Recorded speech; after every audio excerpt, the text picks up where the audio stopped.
ముఖ్యమైన విషయాలు కూపిలాగి నీతో చెప్పమన్నావుగా. ఆ విషయం ఫోన్లోనే ఏడవచ్చుగా. ఏడవచ్చు. అసలు నా బతుకే ఏడుపైపోయింది. చక్కగా మా మామయ్య కూతురుని చేసుకోవలసినండి.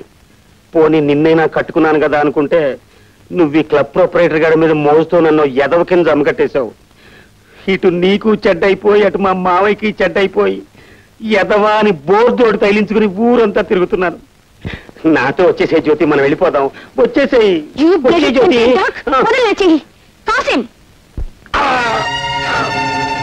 ఇక్కడున్న హద్దులేమిటో అర్థమైందా? అర్థమైంది, అర్థమైంది. ఇప్పుడు చెప్పు, నేనెవర్ని? ఈ క్లబ్కి మహారాణివి. నువ్వెవరివి? మహారాణి గారి పెంపుడు కుక్కని. మళ్ళీ ఎప్పుడైనా పగటిపూట వస్తావా?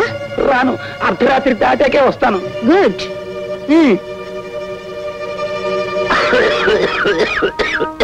ఇంతకీ నువ్వు తెలుసుకొచ్చిన రహస్యం ఏంటి?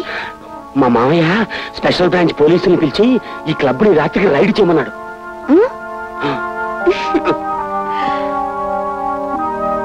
ఏంటో అతివృష్టి అనావృష్టి.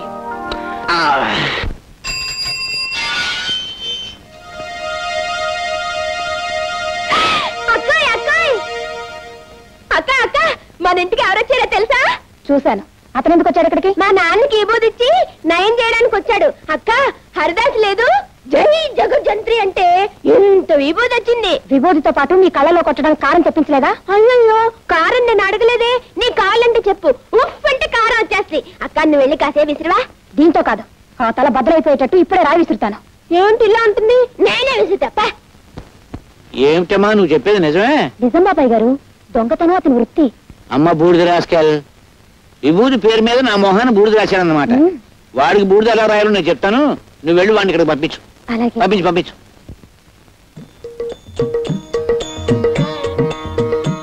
చిరంజీవి, నన్ను పిలిచావా నాయనా?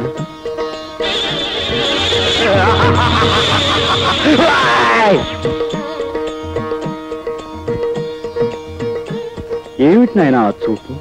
ఇంకాస్త బూడిద నోట్లో పోయమంటావా? నోరు ముయిరా మాయలు పక్కీర్. నీ సంగతి నాకు ఇప్పుడే తెలిసింది. మర్యాదగా బయటికి పోతావా లేక మక్కలేదని బొక్కలు దోయించమంటావా? తొందరపడి రక్తపోటు తెచ్చుకోకు నాయనా. ఎవరి మాయ మాటలో విని నీ మనశ్శాంతిని కోల్పోయినట్టున్నావు. నా మహిమ చూపిస్తాను చూడు నాయనా. జై జగజ్జంత్రి. ఇదేమిటి? నన్ను మాయల పకీరు అన్నావుగా, ఇదిగో ఇది నా మంత్రదండం. సారా కొట్టు సాంబయ్య, ఈ టేబుల్ ఫ్యాన్ ఏంటి? టేబుల్ ఫ్యాన్ ఏంటయ్యా? సమ్మర్ లోను ఎయిర్ కూలర్ తగ్గకూడదు. బ్రాకెట్ కంపెనీ బాబు రానండి, ఓ బకెట్ జమేసుకోండి బాబు. స్టీల్ బకెట్ ఏంటయ్యా? ఒక స్టీల్ గుండు తెస్తే నీ సొమ్ము ఏం పోయింది? దీన్ని డిఐజీ గారికి చూపించాను అనుకో, నీ పని బూడిద రాసి గాడిదెక్కించినట్టు అవుతుంది. వద్దు బాబు, వద్దు వద్దు. నిన్ను బయటికి పొమ్మన్నానంటే నిజంగా పొమ్మన్నాను అనుకున్నావా? భలేవాడు అయ్యా. నీకు అసలు నా ఇంట్లో ఉండడం ఇష్టం ఉందో లేదు అని ఉత్తుత్తిరే ఒక ఊపి ఊపి చూశాను. నువ్వు నేను ఈ బాబు ఆ టేప్ ఇచ్చేసే బాబు. తప్పు చిట్టి బాబు, దీనికి మంత్రదండం అని పేరు పెట్టాం కాబట్టి ఇది మాయల పక్కిరి వద్ద ఉండటమే సహజం. ఇంతకీ నేను ఇక్కడే ఉండొచ్చా? అయ్యో ఉండవయ్యా మగడా, ఉండు బాబు ఉండు. నువ్వు ఇక్కడే ఉంటే పాముల పుట్ట దగ్గరే పాలడిపో ఉన్నట్టు ఉంటుంది. ఇక్కడ పెట్టి పూజిస్తాను నాయన. బాబు, నా గురించి తప్పుగా చెప్పిన మనిషి ఎవరు? ఆ తులసి మనవరాలు శాంతి బాబు. వెంటనే ఆవిడ పిలిపించి, నువ్వు అనుకున్నట్టుగా ఈయన మహానగరంలో మాయగాడు కదమ్మా, మాయానగరంలో మహా మంచివాడు అని చెప్పు. ఏమ్మా? మళ్ళీ ఆ గొడవ ఎందుకయ్యా బాబు? చెప్పలేదనుకో, ఈ మంత్రదండం డిఐజీ బాబు పిలుస్తాను బాబు, పిలుస్తాను బాబు. అమ్మా తయారు శాంతిలా పిలు.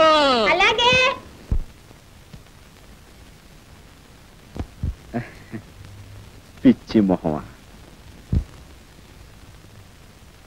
చూడమ్మా, రాముడు ఎంతో మంచివాడు అనుకునే వాళ్ళు ఉన్నారు. అలాగే పెళ్ళాన్ని అనుమానించాడని, వాళ్ళని చెడుచాడు నుండి చంపాడని చెడు చెప్పుకునే వాళ్ళు కూడా ఉన్నారు. కానీ నిజానికి రాముడు ఎంత గొప్పవాడంటే, అదిగో అమ్మా ఇదిగో ఈ కుర్రాడు అంత గొప్పవాడు. ఇటువంటి గొప్పవాడు ఎక్కడో ఉండకుండా ఇక్కడే నాకు అందుబాటులో ఉండడం నా అదృష్టం. ఎందుకంటే ఇలాంటి గొప్పవాళ్ళతో నాకు బోల్డ్ డీలింగ్స్ ఉంటాయి. బాబాయ్ ఇంకేం అడ్డు చెప్పకు, అలా నిర్ణయం అయిపోయింది. చేతనైతే అతను ఆలనా పాలనా చూసుకో.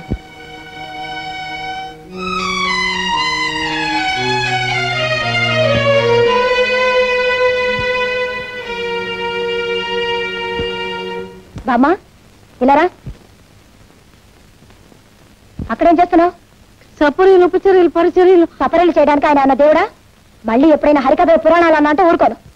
ఆ హరిదాస్ మీద భక్తి చూపించావంటే మర్యాద దక్కదు. జాగ్రత్త పదా. అటెక్కడికి? ఇటు. ఆ చేతిలో దేవుడు తోకలాగా పడే రా.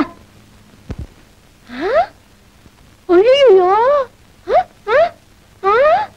బామ్మలు ఎందుకు అలా లాక్కెళ్తుంది అక్క? శుక్లాం వరదరం విష్ణుం శశివర్ణం చతుర్భుజం ప్రసన్నవదనం ఛాయేత్ సర్వ విఘ్నోపశాంతయే. దీని పెట్టుకో.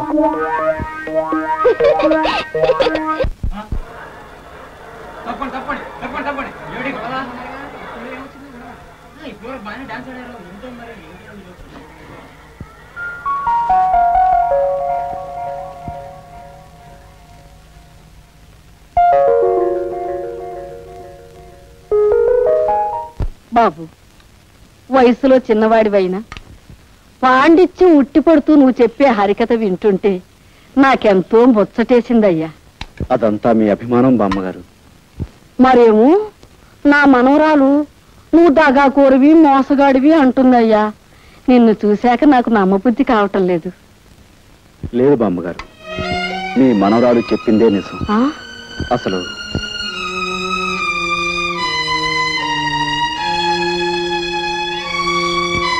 ఆ పరిస్థితుల్లో ఈ విధంగా మారాల్సి వచ్చింది బామ్మగారు. అంతే బాబు, కాలం అలా తరుముకొస్తుంటే నువ్వు మాత్రం ఏం చేస్తావు?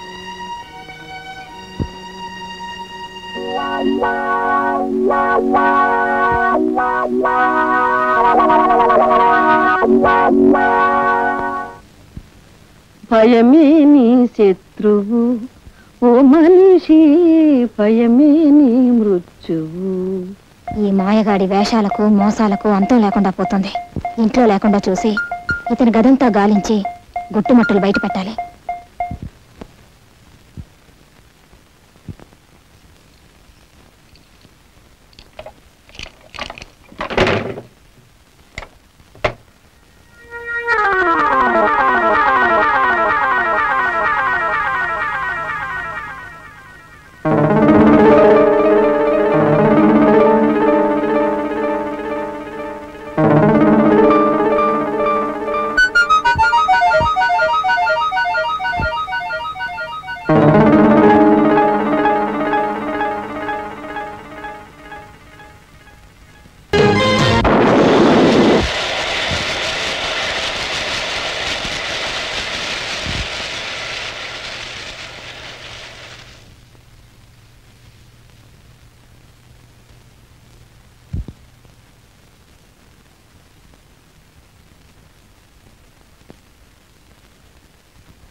ఇవి మీ తాలూకు డబ్బులు పట్టాలి.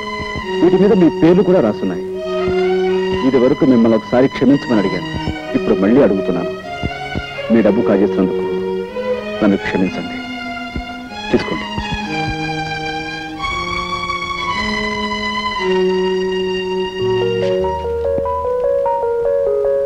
ఏమో పోలీసులకు ఫోన్ చేసినా మా డబ్బు మాకు రాత్రి పరిస్థితి తెలిసిపోయింది.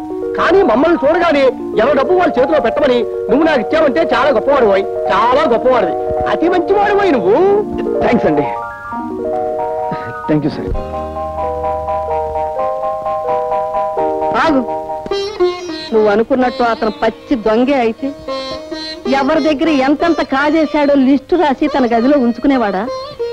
అదే తనకు మంచి రోజులు రాకపోతాయా, ఎవరై వాళ్ళకి ఇచ్చేయలేకపోతామా అనుకున్నాడు. ఈ రోజు దొంగతనంగా నువ్వు ఆ లిస్టు కాస్త కాజేసి వాళ్ళందరినీ ఇక్కడ హాజరుపరిచి గొప్ప పని చేశాను అనుకున్నావు. అదే ఇప్పుడు వాళ్ళందరికీ నీకంటే అతనే గొప్పగా కనిపిస్తున్నాడు. అటు చూడు. అతనేమిటో అతని పరిస్థితి ఏమిటో నీకు తెలిస్తే నువ్వు ఇంతగా అతన్ని ద్వేషించేదానివి కాదమ్మా. అమ్మా, ఏమీ తినకే ఈ నీరసం. మీకే జబ్బు లేదు, ఏ మందులు అక్కర్లేదు. నా మాట విని కాస్త ఎంగిలి పడమ్మా. మంగి, జబ్బు మనిషికి అన్నం పెడుతున్నావా? అది చావాలనే బతకాలనే పోతకి.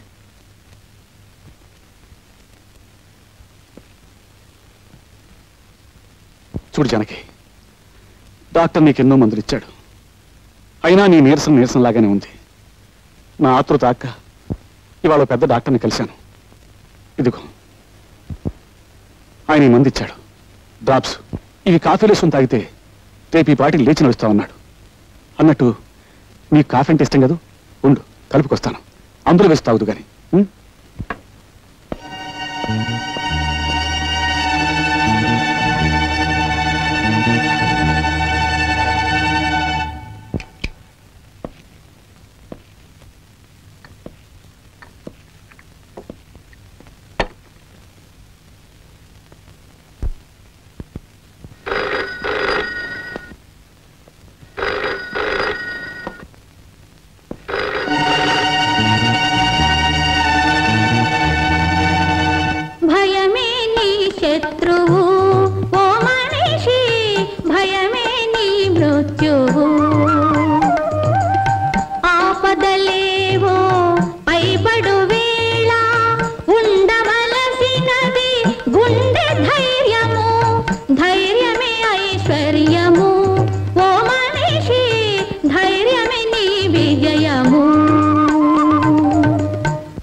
ఓకే, ఇప్పుడే వచ్చేస్తున్నాను.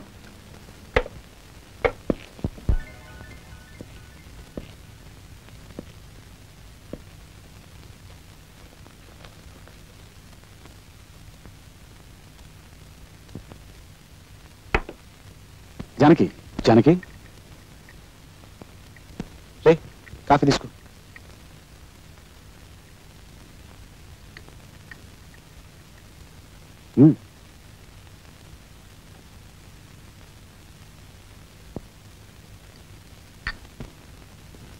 పడుకో, కాసేపట్లో బాగా నిద్రపడుతుంది.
అమ్మా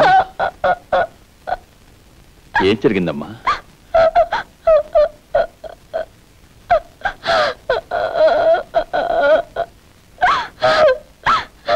నాన్న నేను తప్పు చేశాను నాన్న, తప్పు చేశాను. తప్పు చేశావా? నువ్వా? నెవర్. లేదు నాన్న, ఆయన నన్ను చంపాలని చూశారు. ఆ సమయానికి చంచల ఇక్కడికి వచ్చింది. ఆమెను తలపై కొట్టి నన్ను పెట్టిన బ్యాగ్ లో పెట్టాను. నేనే అనుకుని పారేయడానికి వెళ్ళారు ఆయన. హత్యా ప్రయత్నమా? Oh my God. నాన్న, నా జీవితంలో మిమ్మల్ని ఎప్పుడూ ఏది కోరలేదు. ఈ ఒక్కసారికి అడుగుతున్నాను. ఆ క్లబ్ డాన్సర్ చంచల వల్లనే ఆయన నాకు దక్కకుండా పోతున్నారు. ఆ పిశాచాన్ని చచ్చిపోనివ్వండి నాన్న, దాన్ని చచ్చిపోనివ్వండి.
మీరు మూట కట్టి పారేస్తే మళ్ళీ ఎలా బ్రతికొచ్చానని ఆశ్చర్యపోతున్నారా? మీరు నన్ను మూటలో పెడితే నేను మీ ప్రియురాల్ని మూటలో పెట్టాను. మీ ప్రియురాలు పారవేదగ్గ మనిషి కాబట్టి పారేసి వచ్చారు. అంతే తప్ప మీరే తప్పు చేయలేదు. చేశానని మీరు బాధపడ్డారనుకోండి, అప్పుడు ఆవిడ చచ్చిపోయినట్టు అవుతుంది, మీరే ఆవిడని చంపినట్టు అవుతుంది. అందుకు నేనే ప్రత్యక్ష సాక్షిని. మనం హాయిగా బ్రతకడానికి ఆవిడని మర్చిపోతారు, లేక హత్య చేసినందుకు పరితపించిపోతారు, మీ నిర్ణయానికి వదిలేస్తున్నాను. బెదిరించడం కాదు, మిమ్మల్ని బాగుపరుచుకుంటున్నాను. కిలుం పట్టిన దేవుడి విగ్రహాన్ని దేవుడిని చూడకుండా మట్టితో తోముతాం. మిమ్మల్ని నా మనిషిగా మిగిల్చుకోవడానికి నేను అలాంటి పని చేస్తున్నాను. రండి భోంచేద్దాం. మీ ప్రియురాలి హత్యకు నేనే ప్రత్యక్ష సాక్షిని. మీ ప్రియురాలి హత్యకు నేనే ప్రత్యక్ష సాక్షిని. నా చెవులు కూడా మీకే పట్టినట్టున్నాయి. మీరు ఇంట్లో భోంచేసి చాలా రోజులైంది, నేను భోంచేసి కూడా చాలా రోజులైంది. కలిసి భోంచేద్దాం రండి. అయితే పద. Satyababu sir, club dancer Chenchal murder అయిపోయింది. ఆ కేసు విషయంలో దొంగ సాక్ష్యం చెప్పడానికి ఒక మనిషి కావాలి. అదేమిటి సార్, మీ ఇంట్లోనే అన్ని రకాల మాయలు తెలిసిన ఓ మాయగాడు ఉన్నాడని మీరే అన్నారు కదా. వాడికి 4 డబ్బులు కొట్టించేస్తే చెప్తా. అమ్మలింగం, ఈ అమాయకుడు కొంప ముంచేస్తావు. ఇదేమిటి సార్, నా లైన్లోకి మీరు వచ్చారు? నేను నీ భక్తునే కదా, అందుకని. అన్నట్టు నీతో చిన్న పనుండి వచ్చానయ్యా. నా గబుక్కుని సబ్ ఇన్స్పెక్టర్గా ప్రమోషన్ వచ్చింది అనుకో, నువ్వు ఆనందిస్తావా లేదా? తప్పకుండా ఆనందిస్తాను. నాకు ప్రమోషన్ వచ్చినట్టుగానే నీ గబుక్కుని 10,000 రూపాయలు దొరికినాయి అనుకో, సంతోషిస్తావా లేదా? అంత డబ్బు దొరికితే తప్పకుండా సంతోషిస్తాను. అయితే ఇదిగో 10,000.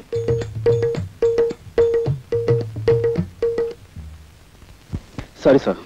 అదే వద్దన్నాను. ఆ పెద్ద పని ఏం కాదు, చిన్న పని. ఒక కూని కేసులో నువ్వు అక్కర్లేదు, ఇంత సాధ్యం చెప్తే చాలు. సారీ అండి, నేను ఆ జీవితం నుంచి బయటపడ్డాను. ఇదిగో ఆ మాటే అనొద్దన్నాను. అయ్యో, 64 కళ్ళు అరిచేతిలో పెట్టుకునేవాడివి నాయన. బాబు ఇదిగో నాయన, నా బాబు కదా, బాబుగా. క్షమించండి, నా గత జీవితానికి దూరంగా బతకాలనుకుంటున్నాను. ప్లీజ్ వెళ్ళిపోండి. నువ్వు డబ్బు తిరస్కరిస్తున్నావు. ఒక చిన్న అబద్ధానికి 10,000 రూపాయలు ఇస్తున్నాను, అందులో సబ్ ఇన్స్పెక్టర్ చేతితో ఇస్తున్నాడు. నీవు జీవితంలో ఈ డబ్బు కాదన్నావు అంటే చాలా అప్రయోజకుడు అయిపోతావు. బాగా ఆలోచించుకో. వస్తాను. నేను గుమ్మం దాటి వెళ్ళానంటే మళ్ళీ తిరిగి రాను. ఏమంటావు? మిమ్మల్ని గుమ్మం దాటి వెళ్ళిపోమంటాను. 30 రూపాయలు కొడుగా. ఎంత? 30 రూపాయలు శీఘ్రం కొడుగా. నేను చస్తే కొడవను. నువ్వు కొడవమన్నంతా కొడవడానికి నేనేం వెర్రివెధలా కనబడుతున్నానా? రైల్వే స్టేషన్ నుంచి చచ్చిన తహసీల్దార్ గారింటికి నీకు 30 రూపాయలు కొడవాలా? 3 రూపాయలు కొడుస్తాను. కుడుచుకుంటే కుడుచుకో, కొడకపోతే మానుకో. యో మీటర్ పారయ్యా. నేను చస్తే పారను. నువ్వు పారమన్నప్పుడల్లా పారడానికి నేనేం వెర్రివెధని అనుకున్నావా? బెజవాడి నుంచి ఇక్కడికి రైల్లో వస్తే ఆ పెట్టెలో నెత్తి మీద 4 పంకాలేశారు, కూర్చోడానికి దిమ్మ చెక్క లాంటి బల్లేశారు, కాలు మడుచుకోవడానికి శుభ్రమైన గది కట్టారు, బాతాకాన్ని కొట్టుకోవడానికి చుట్టూరా బోళ్ళంత మంది మనుషులు. మనం చదవాలనుకుంటే ఎదంటివాడి చేతిలో పేపర్ ఉంది. ఇన్ని సౌకర్యాలు చేసి వాళ్ళు చేసిన ఛార్జీ ఎంత? అంతా కలిపి 25 లోపు. మరి నువ్వు నన్ను డొక్కులో పడేసి డబ్బాలో గులకరాయి ఆడించినట్టు ఆడించావు. పట్టుమని 10 మైళ్ళు తిరగలేదు, నీకు 30 రూపాయలు కొడవాలా? చెమ్ముతో కొట్టానంటే శాంతానికి సిద్ధమైపోతావు కదా అప్పీరుగా. నీకు దమ్మిడి ఇవ్వను. నీ దిక్కులో తోడు చెప్పుగా పాదలుమా. పల్లెటూరు వాడు కదా అని అతను మోసం చేస్తావా? మన ఊరు పరువు తీస్తున్నావు కదా. ఆయన ఎంత ఇస్తే అని తీసుకుని మర్యాద వెళ్ళ. అలా పెట్టి గడ్డి వెళ్ళ హప్పి. అయ్యో అయ్యో అయ్యో உங்களுக்கு ஒரு வணக்கம், உங்க அப்பாவுக்கு ஒரு வணக்கம். నోర్మై, నా అప్ప సంగతి నీకెందుకురా? దాని ఇష్టం అది ఎవరితో లేచిపోయింది. చెంబుతో కొట్టానంటే శాంతానికి సిద్ధమైపోతావు కదా హప్పిని. ఏమనుకున్నావో? భలే వాడువాయా బాబు, భలే చావుగిరాకి తగిలింది పొద్దున్నే. నువ్వు వద్దు, నీ డబ్బులు వద్దు. వీడి సుత్తి కాదు బాబు రంపం. ఉప్పిరుగే కదా ఉప్పిరుగే.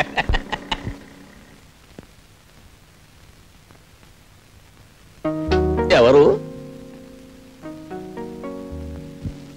నువ్వు మా సుబ్రహ్మణ్యం కొడుకు రాజావి కదూ? కులాసాయి రావాలి హప్పిరుగా. నేనేదో ఇలా ఉన్నాను అనుకోండి. సరే, మా చెల్లి ఎలా ఉంది? ఎవరు? సావిత్రి గురించేనా అడుగుతున్నావు?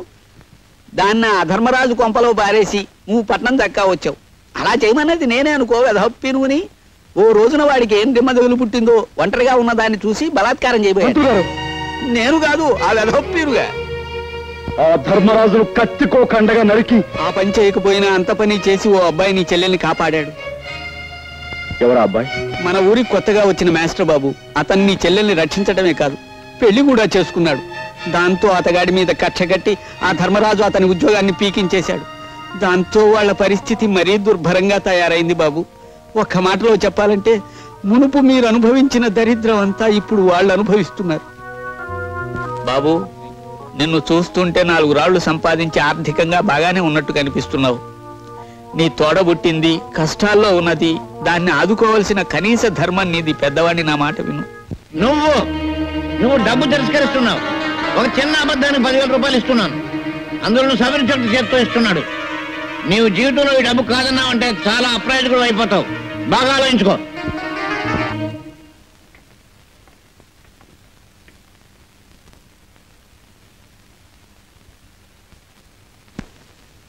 రాజా, రాజా,